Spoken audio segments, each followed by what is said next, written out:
So how long does this entire process take from start to finish? About 9 months. And so what month does it actually start? Broccoli is very end of September to the middle of October. Brett Honeycutt at Cicada Seed says broccoli that is planted for seed only has 1 row per bed, but when it's planted to go to consumers, it has 2 rows per bed. Why that difference? Because this one needs to get bigger? This one's got to get bigger, it's got to have air because it's got to live 9 months. Okay. And the other one is 90 real days, quick, right? 90 days, and it's out of here. Broccoli that you see in the store is about 90 to 100 days old, but the broccoli plant you see here grows for 9 months. You're taking a plant that is designed to live 90 to 100 days and be harvested. And we're trying to make it live 9 months. When the plant is left to grow, it becomes almost unrecognizable. This little bead right here grow into this. So this is the head, and these are all the little beads, and yeah. it just grows out.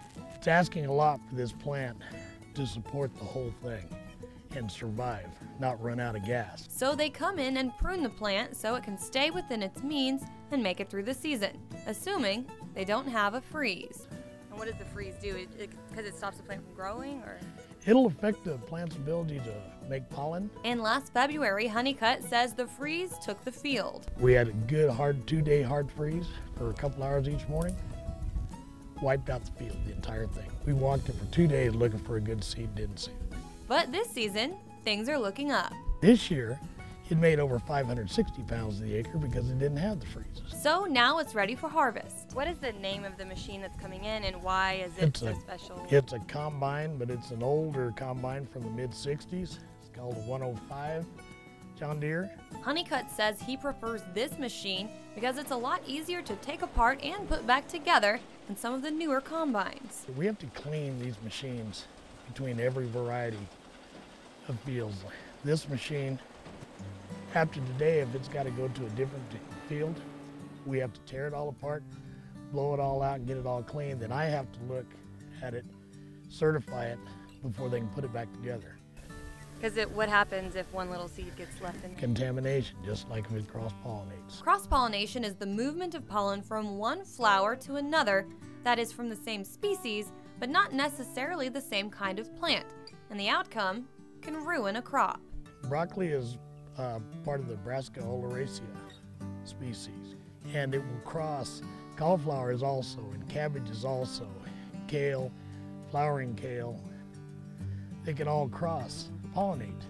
So we try to make sure that we have a 2-mile isolation between any of that. But Honeycutt says everything is working out as planned. You see how it's thrashing the pods? I look to make sure that the stumps, that it's still not too green, too much moisture in it. If there is moisture, the harvested seeds may germinate and start to grow a new plant. But he says this is exactly how he wants it to look, so it's business as usual. There in front, where the guys are standing with the pitchforks, are feeding it to the auger. The auger is what's spinning there horizontally. That's pulling it into the feeder house, which sends it to the concaves right below the driver. The concave is the part that actually does the thrashing or breaking apart of the pods to capture the seeds. So this is basically what the machine does, right? That's Basically, it really is. It's hybrid broccoli seed. The seed will go up into the tank and is saved. The rest of the residue will go out the back end and back into the furrow, and it's trash. Where do most of the seeds from these fields go? Go up the road, we'll mill it. It goes to our corporate office in Morgan Hill, where it'll be packaged and go worldwide.